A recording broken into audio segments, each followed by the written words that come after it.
감사합니다. 인품도 그렇게 훌륭하지 못하고 남지 목사님에 비해서 젠틀하지도 못합니다. 제가 늘 보면서 우리 남지 목사님 정말 젠틀하세요. 그래서 본받고 싶은 목사님입니다. 오늘 이렇게 불러주셔서 귀한 자리 세워주셔서 감사합니다. 기도로 준비하고 오늘 이 말씀을 통해서 이 교회에 하나님이 주시는 은혜가 가득하기를 기도합니다. 조금 전에 그 유초등부 특성을 하는데 특히 다 잘하셨지만 우리 유치부에 계신 우리 남자 선생님은 해외로 수출을 좀 해야 될 것 같습니다. 예, 여기 있을 만한 분이 아닙니다. 해외로 나가셔야 됩니다. 예. 제가 우리 교회 한번 모시고 싶어요. 모셔서 우리 선생님들에게 좀 보여주고 싶어요. 아, 그러시구나. 예, 어쩐지 향기가 다릅니다. 그래서 하나님께서 참 귀한 분을 교사로 세우셨구나. 우리 아이들이 너무너무 좋아하시겠구나. 흐리 돌아가는 것이 예술입니다. 그냥 그렇게 돌아가지 않습니다. 어쨌든 참 귀한 분입니다. 우리 교회 선생님들에게도 꼭 보여드리고 싶은 그런 분이시긴 합니다. 주일학교는 정말 중요합니다. 여기 계신 분들이 다 아시겠지만 전도하다 보면, 특히 작년 전도를 하다 보면 길거리에서 복음이 들어가시는 분이 계세요. 또 마음을 여시고 우리에게 위로해 주시는 분도 계십니다. 지금은 교회는 못 나오지만 언젠가는 교회 나가겠습니다 하시는 분도 계시고, 또 실제로는 전도되어서 오시는 분도 계십니다. 그런데 전도할 때 보면 우호적이고 좀 잘 격려해 주시고 또 마음을 열어주시는 분들의 거의 대다수는 물어보면 다 주일학교 출신들입니다.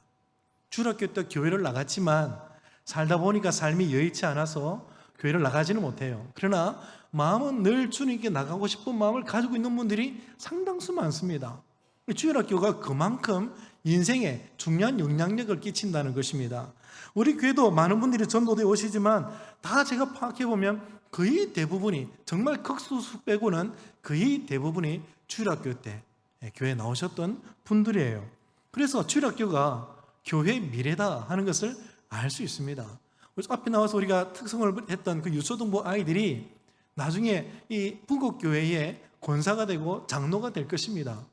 이들이 우리 교회의 미래죠. 이 아이들이 훌륭하게 잘 세워져야 부곡교회의 20, 30년 뒤가 행복하지 않겠습니까? 주일학교가 교회의 미래입니다.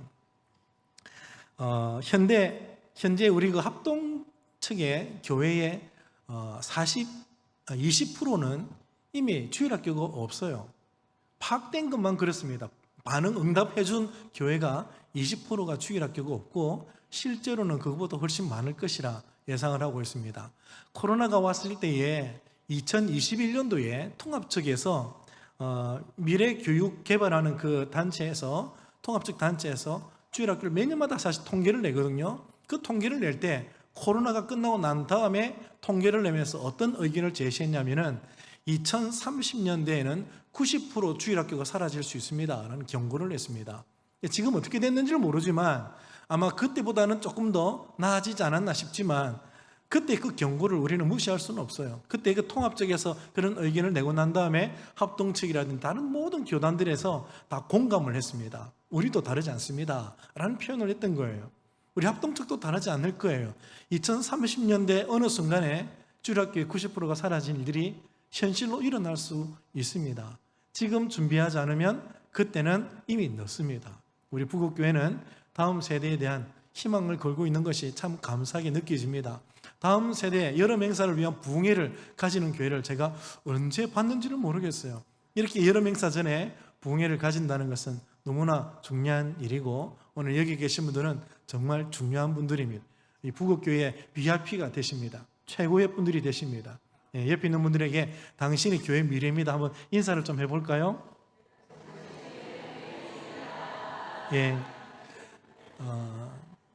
다음 세대를 위해서 어디에 투자해야 될까? 아이들에게도 투자는 당연히 해야 되지만 절대 우리가 소홀히 하지 말아야 될 것은 다음 세대를 세워내는 교사들에게 투자를 해야 됩니다.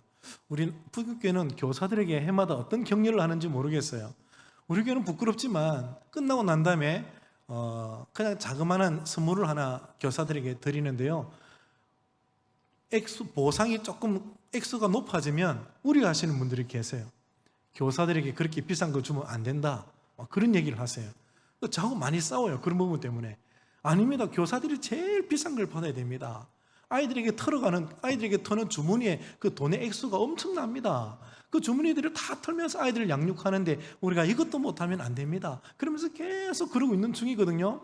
올해 연말에도 아마 또 싸울 거예요. 저는 자꾸 더 높은 액수를 요구할 거거든요. 우리 교사들에게 교회가 제일 많이 해줘야 됩니다. 교사의 자부심을 느끼도록, 힘을 낼 수 있도록. 그래야 다음 세대가 살지 않겠습니까? 예,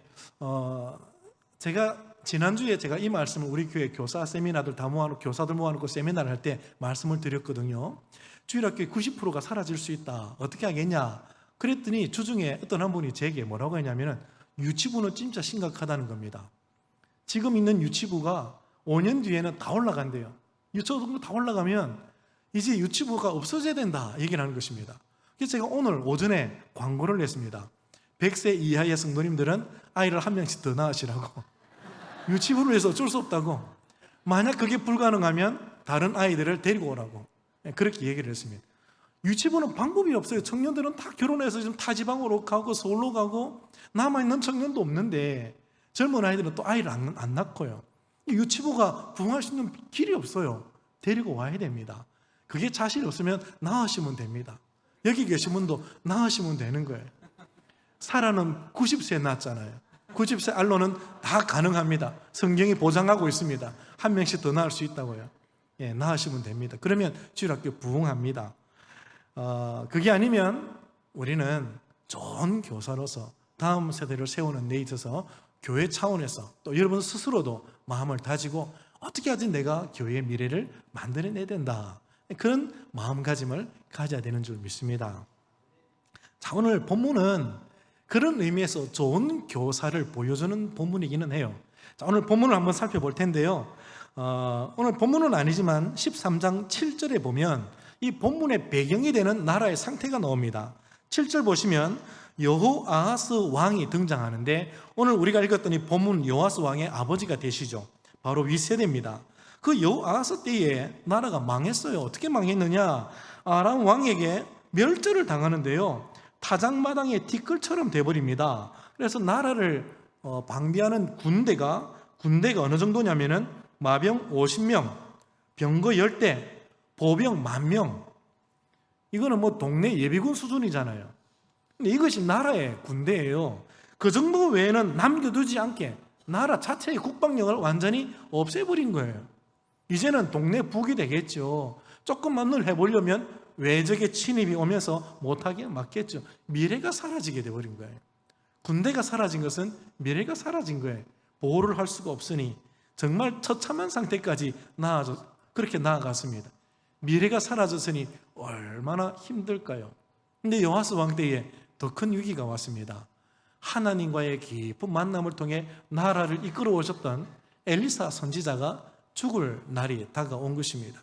자, 그래서 여호아스는 이 엘리사 죽음 앞에 그전에는 눈물을 흘렸는지 모르지만 이 엘리사가 죽게 되었다는 사실 앞에 엘리사에게 나와서 눈물을 흘립니다. 왕이 선지자의 죽음을 앞두고 눈물을 흘리니 얼마나 가슴이 아픕니까? 이제야 엘리사의 소중함을 깨닫게 된 것이 아닐까 싶기도 합니다. 엘리사가 죽을 때에 여호아스는 이렇게 눈물을 흘립니다. 내 아버지여, 내 아버지여, 이스라엘의 병거와 마병이여. 여기에는 엄청나게 많은 그런 의미가 담겨 있지만 오늘 그걸 다룰 시간은 되지는 않습니다. 자, 여호아스의 눈물은 결국은 따져보면 엘리사가 죽고 난 뒤에 무너지는 이 나라의 미래에 대한 눈물이겠죠. 당신까지 죽으면 우리는 어떻게 합니까? 라는 눈물입니다. 당신이 이스라엘의 병거요 마병인데 이제 당신이 죽는 순간 누가 이 나라를 지킵니까? 라는 처참한 그런 한탄에 대한 눈물이죠.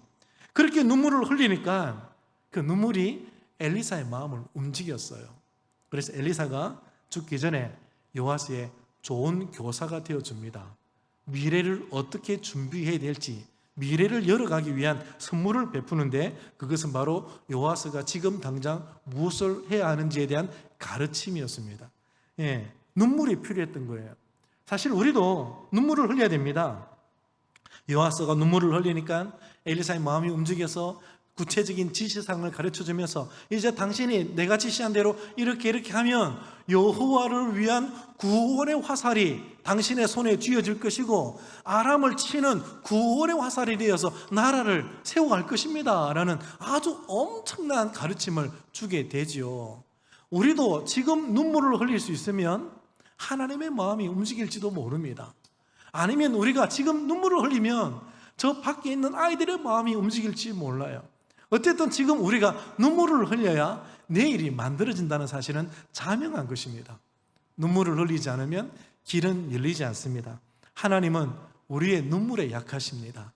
한나가 눈물을 흘릴 때 그의 미래를 열어주었던 것처럼, 또 그의 눈물로 한 나라의 미래를 열어주었던 것처럼 우리가 여기서 눈물을 흘리면 북극교의 미래가 열릴 것이고, 북극교회가 눈물을 흘리면 부산의 미래가 열릴 것이고, 이 나라의 미래, 한국교회의 미래가 열릴 것이라 믿습니다.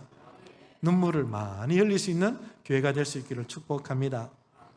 요아스는 엘리사에게 지시를 받는데 그 지시 속에 아주 희망찬 단어가 생겼죠. 여호와를 위한 구원의 화살이다. 그전에는 이런 것이 가능한 상태가 아니었잖아요. 보병도 10,000명밖에 되지 않은 군인이 10,000명이에요. 병거는 10대밖에 없어요. 할 수 있는 상황이 아닙니다. 구원과는 상관이 없는 그런 미래지만 엘리사의 가르침을 잘 따라가니 그 손에 여호와께서 주시는 구원의 화살이 손에 들려집니다. 그리고 이것으로 아람을 치는 구원의 화살이 될 것이라 그러니 얼마나 희망찹니까? 그러나 이 화살을 잡고 이제 땅을 차라고 할 때 요아스는 3번만 치고 끝내버렸습니다. 왜 그랬을까요? 답은 없지만 엘리사는 화를 냅니다. 당신이 여기서 대6번을 쳤다면 진짜 나라가 살아났을 겁니다. 그러나 당신이 3번을 쳤으니 3번만 치고 끝날 겁니다. 이것으로는 아람을 무너뜨릴 수 없습니다. 이것으로는 온전한 구원이 되지 않습니다. 그런 의미 아닙니까? 그래서 화를 낸 것이죠. 요아스에게는 믿음이 없었던 거예요. 엘리사가 여호와의 구원의 화살이다, 아람을 치는 구원의 화살이다라고 설명을 해줬지만 지금 손에 잡고 있는 그 화살이 그 정도의 능력이 있는지를 믿지 못한 거예요. 그래서 형식적으로 3번 치고 말았던 것 같습니다. 믿음이 없는 세대는 하나님의 구원을 경험할 수가 없는 것은 분명합니다. 여러분들에게 믿음이 있습니까? 내일을 우리의 손으로 열어가실 하나님을 여러분 의지하십니까? 신뢰하십니까? 나는 아무것도 아니지만 내가 눈물을 흘리며 기도하면 하나님이 나를 통하여 미래를 열어가실 것이라는 그런 기대가 있으십니까? 그게 기도입니다. 그렇게 기도해야 됩니다. 믿음을 갖고 기도하는 것입니다. 한번 도전해 보십시오. 얼굴에 천면피를 깔고 주님, 북극교의 미래가 내게 있습니다. 내가 북극교의 미래입니다. 주님, 내 기도를 들으시고 이 교회의 미래를 열어가시옵소서. 내가 여기 있습니다. 우리가 그렇게 기도하는 것이 얼마나 멋질까요? 그런 믿음의 기도가 내일을 만들어가는 줄 믿습니다. 오늘 본문에는 이 요아스를 가르치는 엘리사의 그 지시사항이 잘 녹아 들어가 있는데요, 오늘 우리는 이 본문을 통해서 엘리사가 특별히 보여주는 하나의 장면이 있어요. 그 장면을 통하여 좋은 교사가 어떤 것인지, 우리는 어떤 좋은 교사가 되어야 될 것인지를 한번 좀 묵상해 볼 수 있으면 좋겠습니다. 여러분에게 제가 보여주는 그 한 장면은 바로 16절에 나타납니다. 16절 한번 같이 읽어볼까요? 또 이스라엘 왕에게 이르되 왕의 손으로 활을 잡으소서 하매 그가 손으로 잡으니 엘리사가 자기 손을 왕의 손 위에 얹고. 얼마나 이게 특별한 장면인지 몰라요. 지금 요아스에게 활을 잡으십시오. 활을 잡으면 뭐합니까? 군대도 없는데 활을 잡으래요. 유언같이 느껴지니까 요아스가 뭔가 하는가 보다고 활을 잡았죠. 근데 쏠 화살도 없잖아요. 근데 화살을 잡고 쏘게 하기 전에 엘리사가 활을 잡고 있는 이 요아스의 손에다가 살짝 손을 포개어 얹혀 놓습니다. 여기에서 아주 중요한 것을 우리는 발견할 수 있어요. 이 손길이 보여주는 의미를 우리가 좀 파악할 수 있어야 됩니다. 그냥 쓸데없이 그냥 손을 포갠 것은 아니겠지요. 죽음을 앞두고 있는 엘리사니까 이 손길 하나에 많은 내용을 담고 있을 겁니다. 여러분 머릿속으로 상상해 보십시오. 요아스가 어색하면서 활을 잡긴 잡았습니다. 근데 뭘 어떻게 할지는 모르는데 엘리사가 그 요아스의 손 위에 자기 손을 살짝 포개어 올려놓습니다. 어떤 의미인가? 묵상해 보니까 첫 번째, 요아스에게 방향을 잡아주고 어떻게 해야 할지를 친히 도와주는 리더의 손길입니다. 어느 방향으로 활을 들지도 모를 때, 어느 정도 각도로 들지도 모를 때 엘리사의 손이 요아스의 손을 살짝 잡고 쏘아야 될 쪽으로 활도 잡아주고 방향도 잡아주고 각도도 올리고 또 어느 정도 세게 잡아야 되는지 이런 부분들을 살짝 리드해 가고 있죠. 여기에서 우리는 교사의 역할을 발견할 수 있습니다. 좋은 교육은요, 강제로 주입하는 것이 아니라 스스로 뭘 어떻게 할 수 있도록, 스스로 알아서 뭔가 할 수 있도록 잘 이끌어주는 손길이 좋은 교육입니다. 그래서 좋은 교사는 항상 이렇게 해, 저렇게 해라고 야단치고 가르치는 것보다 먼저 본을 보여주는 교사가 좋은 교사입니다. 엘리사는 말로만 하지 않습니다. 그렇게 하면 안 됩니다. 이렇게 하면 안 됩니다. 각도를 더 높이 하죠. 그러지 않는 게 아니라 그냥 살짝 자기의 손을 잡고 요아스 손을 리드해 가고 있죠. 그것이 좋은 교사입니다. 먼저 본을 보이는 교사죠. 아이들에게 기도하라 했지만 자기가 기도하지 않으면 아이들은 절대 기도하지 않습니다. 전도하라 그러지만 교사가 직접 나가서 아이들과 함께 전도하지 않으면 아이들 전도 안 합니다. 말로만 하는 교사는 누구나 할 수 있습니다.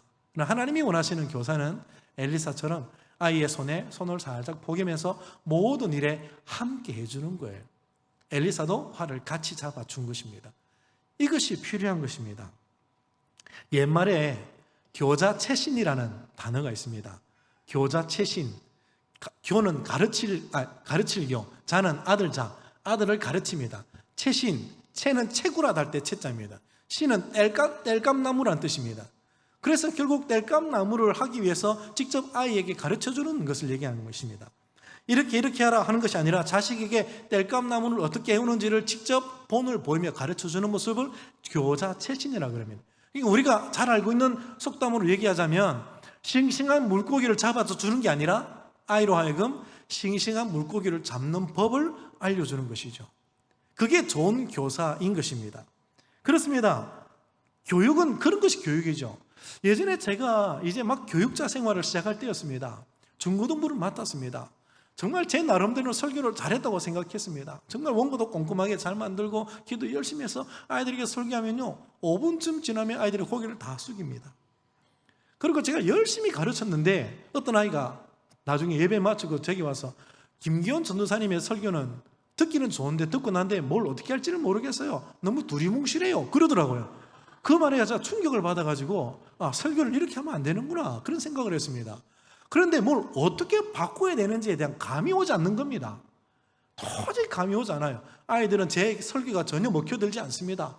보니까 아이들이 막 문제를 일으킵니다. 서로 싸우기도 하고 안 좋은 모습도 보여주고. 근데 아무리 제가 지시를 해도 제 지시를 따라오는 느낌이 없어요.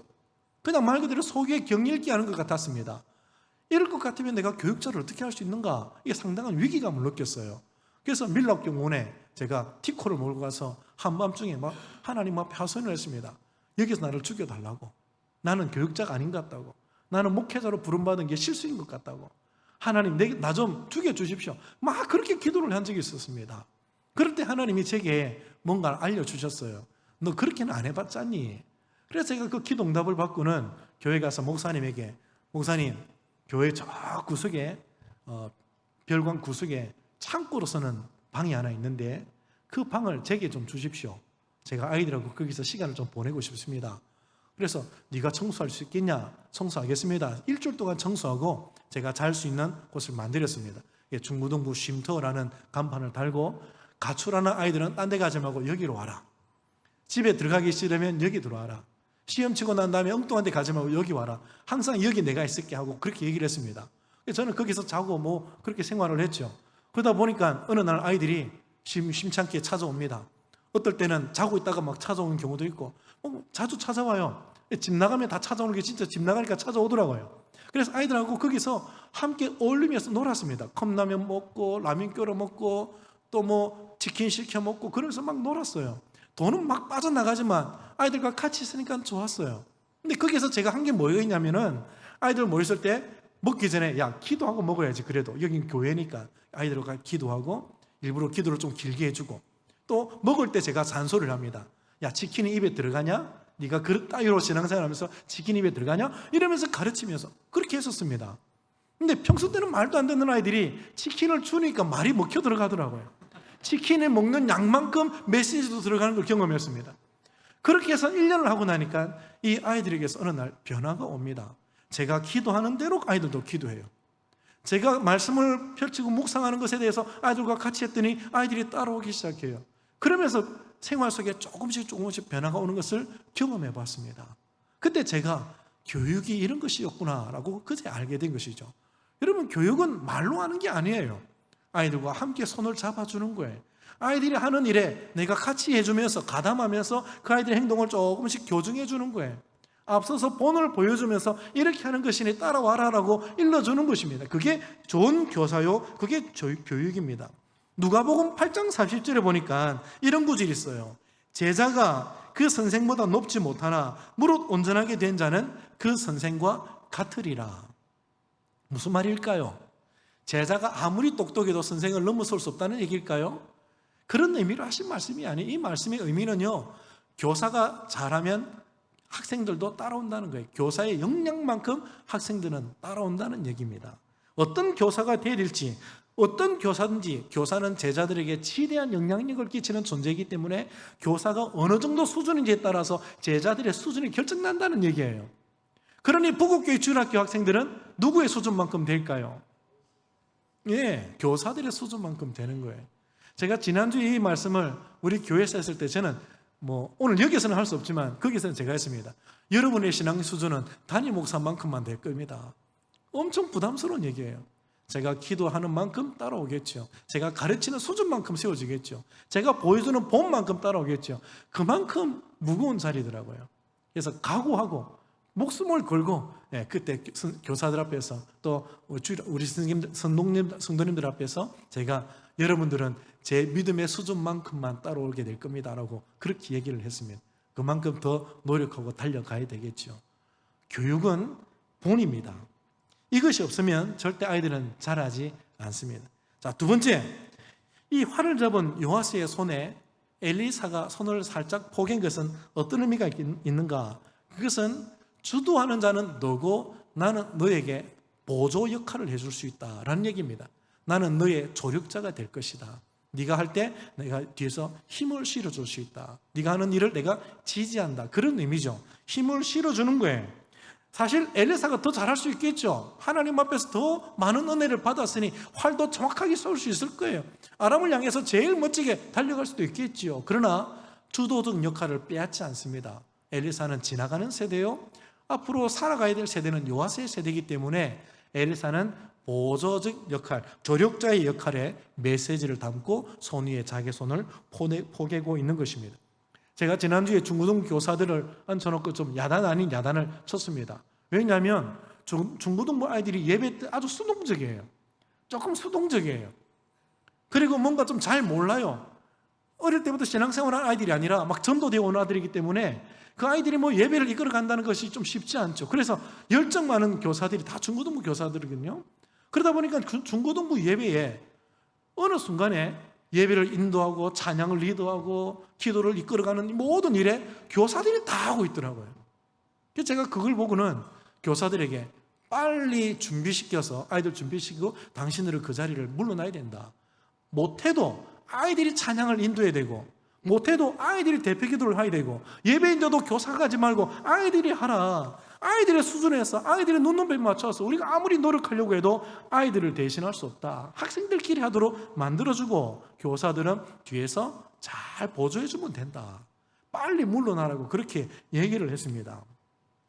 왜냐하면 그게 교육의 목적이기 때문입니다. 그 아이들이 서서 섬길 수 있도록 뒤에서 도와주는 게 그게 교육의 진짜 목적이죠. 에베소서 4장 11절과 12절이 뭐라고 얘기하고 있는지 아십니까?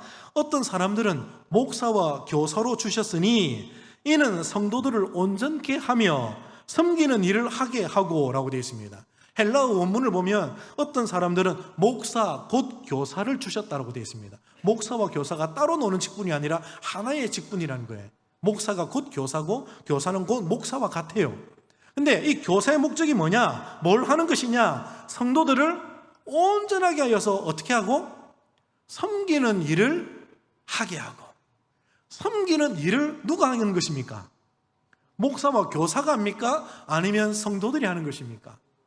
예, 성도들이 온전해져서 섬길 수 있도록 가르쳐 주라는 겁니다. 누가? 목회자가, 또 교사가 그렇게 하라는 것이죠. 이걸 우리 주일학교 아이들에게 적용해 보면 결국 그 주일학교 학생들의 예배 속에는 누가 섬겨야 되는 것입니까? 섬기면 누가 해야 되는 것입니까? 그 아이들이 해야 되는 것입니다. 그 학생들이 하는 것입니다. 교사는 그걸 잘 보조해서 잘할 수 있도록 만들어주는 거예요. 여기 주일학교 출신들이 많을 겁니다. 저도 주일학교 출신이에요. 초등학교 5학년 때부터 교회를 나와서 지금까지 보니까 어느 순간에 목사가 되어 있습니다. 제 신앙이 상당히 주일학교를 통해서 많이 성장한 것 같았습니다. 되돌아봤죠. 어떤 것으로 성장했을까? 어떻게 성장했을까? 아무리 머리를 짜내어도 어떤 말씀을 들었는지가 생각이 안 나요. 들었던 말씀이 거의 생각이 안 나요. 오늘은 설교했겠죠. 근데 머릿속에 남아있는 게 없어요. 머릿속에 남아있는 메시지가 지극히 작아요. 근데 제 머릿속에 남아있는 것들은 혹시 여러분 아신지 모르겠습니다. 등사기로 주보 인쇄하는 거.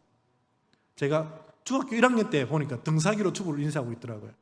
그거 기름 종이에다가 철핀으로 이렇게 막 써서 주보 인쇄하는 거. 저도 옆에서 같이 했거든요. 저는 롤러로 미는 거 했죠.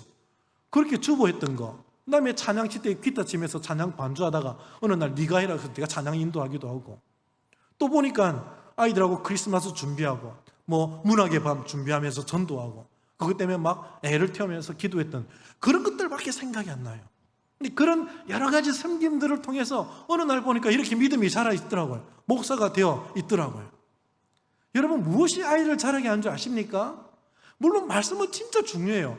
제가 느끼지는 못하지만 정말 말씀이 은혜를 받지 못했으면 아마 저는 교회가 지겨워서 떠났을지도 몰라요. 말씀이 진짜 중요하죠. 그러나 그 속에 남아있는, 제 머릿속에 남아있는 주일학교의 추억, 그러면 말씀보다는 열심히 섬기면서 느꼈던 그 기쁨들, 여러분 그런 거 맛보셨나요? 성탄절 준비하다가 선생님 한 분이 이따만한 노란 주전자에 커피를 가득 채워가지고는 중학교 1학년 아이한테 커피를 주는데요, 이따만한 사발에다가 커피를 대로 부어가지고 마시게 했습니다. 저는 그게 커피인지도 모르고 마셨습니다. 음료수인 줄 알고. 먹고 보니까 그게 커피더라고요. 너무 달아서 맛있더라고요. 진짜 맛있게 잘 먹었던 기억이 납니다. 근데 그 이후로 그렇게 맛있는 커피는 먹어본 적이 없어요. 예, 짜장면을 시켜주더라고요. 배달이 왔습니다. 근데 그 추운 겨울날 연극 연습 마치고 짜장면 먹자 해서 그런 줄 알았죠. 나중에 먹으려고 보니까 짜장면이 꽁꽁 얼었어요. 불어 터지고 얼어가지고 젓가락에 들어가지 않는데 할 수 없이 가에 살짝 짜장을 발라서 씹어 먹었습니다. 근데 너무 맛있었습니다. 그런 것들이 이상하게 저의 믿음이 되더라고요. 교회를 사랑하게 되더라고요. 내 교회라는 책임감을 느끼게 만들더라고요. 어느 날 그 교회가 내 마음에 쑥 들어왔고, 교회가 힘들 때는 청년들과 함께 손잡고 눈물을 흘리며 기도할 때가 있었고, 교회가 잘 될 때는 너무너무 좋아서 내일처럼 기뻐했던 기억이 납니다. 그것이 내 믿음을 자라게 하는 과정이었습니다. 여러분, 아이들의 자리를 어른들이 뺏으면 안 됩니다. 아이들의 자리는 아이들이 하도록 만들어야 됩니다. 물론 여기도 나름대로 교육적인 방법이 있는 줄 압니다. 우리 교회는 그럽니다. 우리 교회는 유치부도 그렇고 유초등부도 그렇고 중고등부는 이제 제가 그렇게 얘기해서 곧 그렇게 바뀔 거예요. 전부 다 아이들이 다 이끌어갑니다. 찬양도 아이들이 다 인도하고요, 아이들이 다 하게 합니다. 교사들은 끝나고 난 다음에 잘 도와줍니다. 찬양을 어떻게 할지 아이들에게 물어가면서 도와주기도 합니다. 아이들이 다 리드합니다. 처음에는 형편없지만 지금은 제법 잘합니다. 오늘 오예배 찬양팀 참 아름다운 찬양을 했죠. 우리 교회 찬양팀 정말 대단합니다. 음악적으로도 탁월합니다. 근데 거의 대부분은 누가 아십니까? 메인 찬양팀이 중고등부 아이들입니다. 중고등부 아이들이 그 음악성을 어른이 따라가지를 못해요. 지금은 그 아이들의 음악성이 대단합니다.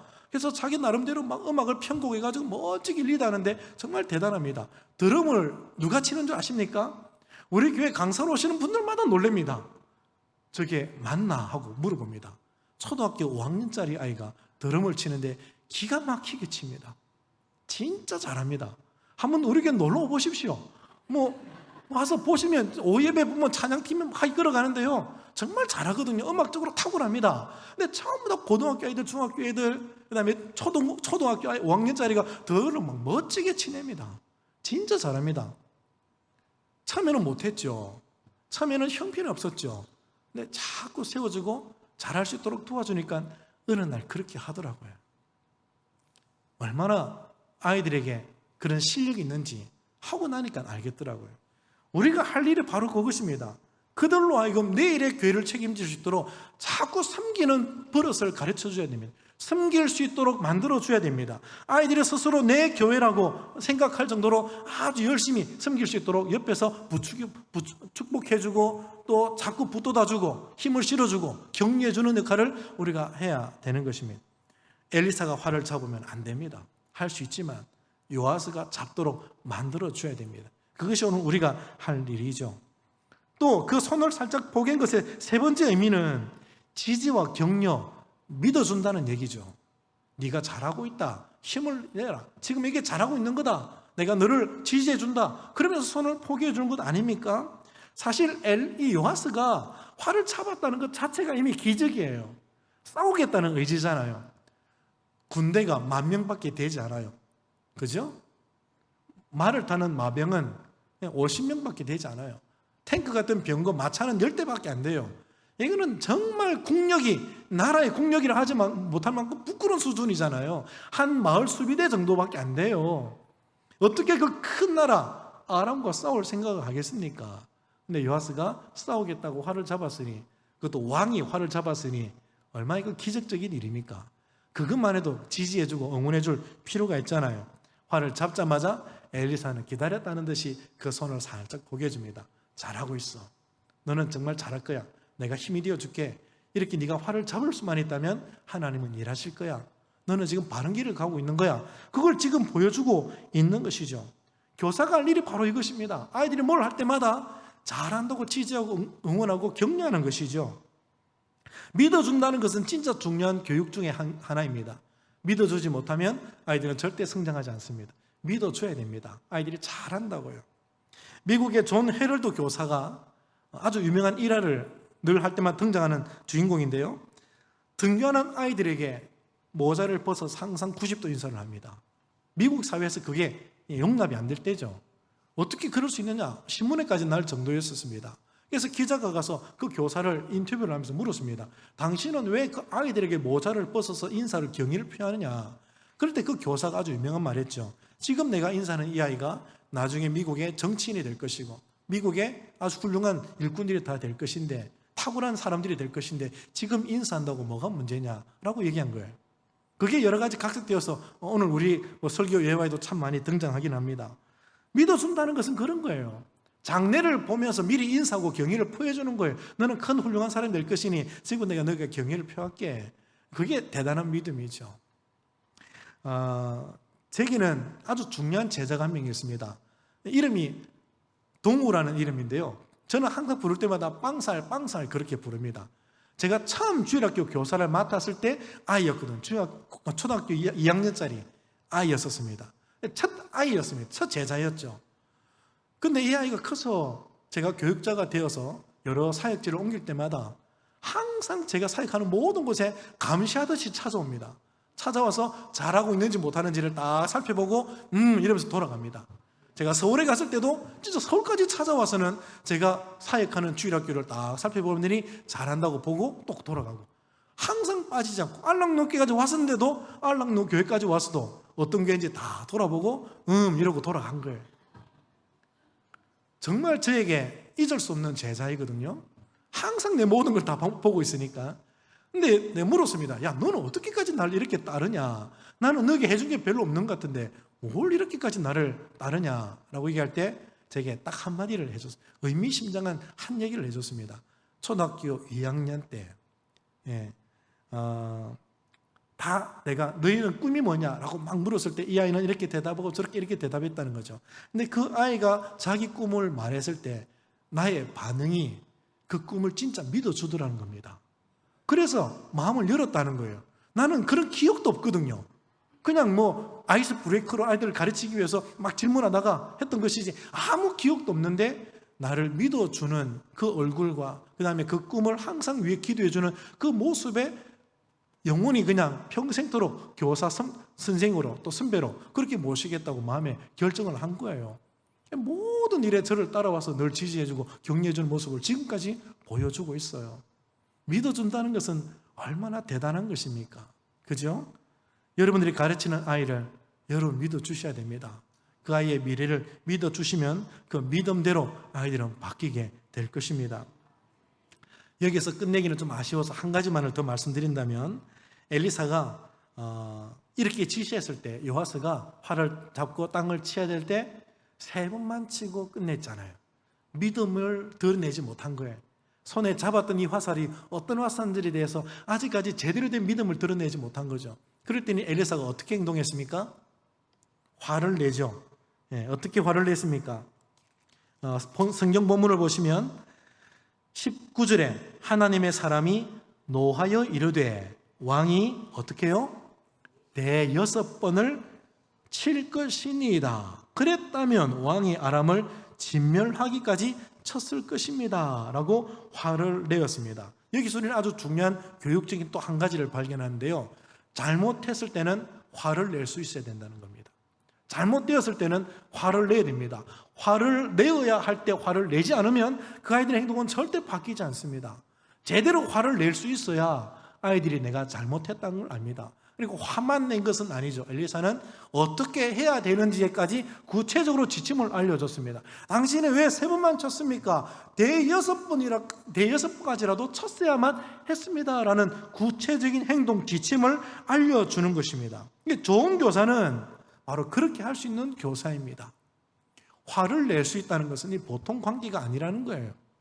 여러분, 탱크 목사라는 별명을 가지고 있는 우리 한국교회에 아주 중요한 목사님이 계십니다. 지금 부산에서 사역하고 계시는데요, 그 아이가 중고등부 사역에 아주 좋은 그런 영향력을 드러내고 있을 때 그 목사님의 사역을 배우기 위해서 어떤 다른 교회 목회자가 찾아와서 이 목사님이 하는 주일학교 사역을 배우려고 다 보고 있습니다. 보니까 이 목사님이 아이들 하교하는 시간에 학교 앞에 가서 아이들을 기다립니다. 거기까지 보면서 막 노트에 적습니다. 이렇게 했구나. 근데 어떤 아이가 딱 나오자마자 이 목사님이 제일 먼저 한 게 아이들의 목에 헤드락 확 끌고는 너 죽을래 이러면서 막 나온 겁니다. 아이들의 목을 헤드락 끌고 아이를 막 때리기도 하고 온갖 욕을 하더랬는데 저렇게 하면 아이가 살아나구나, 부흥하구나, 그걸 배우고 갔습니다.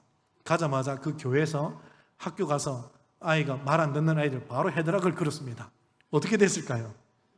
부모님한테 전화 왔습니다. 어떻게 그럴 수 있냐고. 문제가 심각하게 생긴 거죠. 왜 그 목사님은 안 됐을까요? 왜 탱크 목사님은 되는데 그 목사님은 안 됐을까요? 뭐가 달랐을까요? 평소에 이 탱크 목사님이 그 아이 한 명을 위해서 얼마나 많은 희생을 하고 있는지를 못 봤던 것이에요.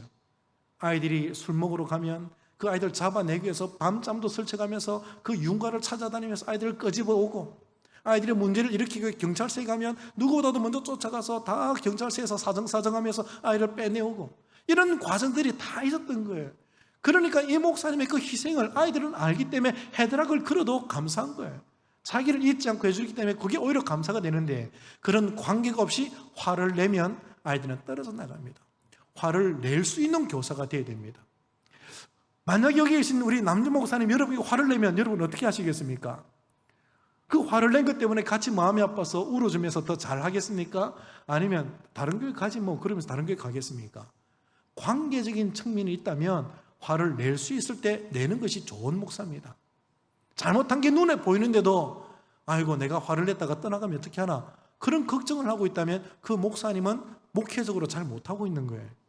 화를 낼 수 있을 때 화를 낼 수 있는 목사가 진짜 중요합니다. 왜냐하면 그만큼 관계가 만들어졌다는 뜻이고 그 사람을 위해서 그만큼 눈물로 기도했기 때문에 화를 낼 수 있는 거예요.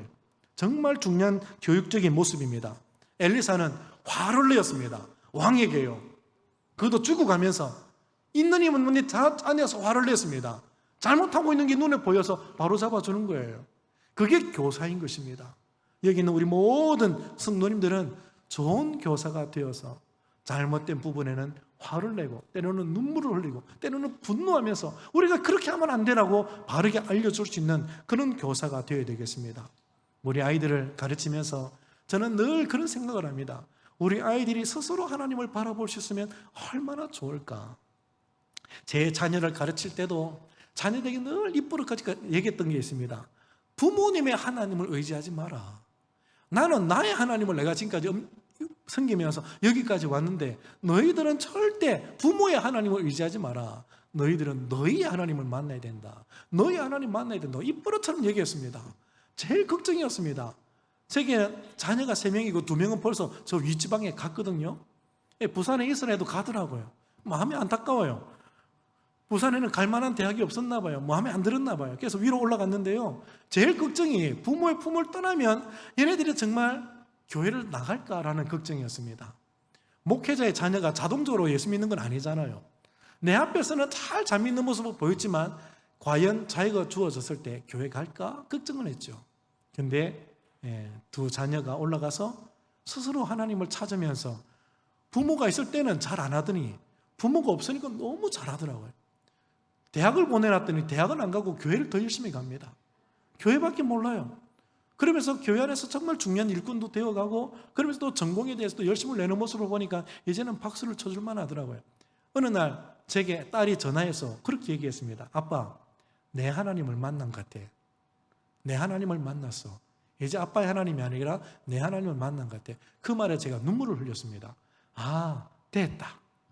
이 아이가 자기 하나님을 만났다면 이제는 신경 쓸 것 없다. 이제는 내 품을 떠나도 되겠다. 그렇게 해서 저는 그 아이를 제 마음에서 독립을 시켰습니다. 하나님을 만나는 것이 얼마나 중요합니까?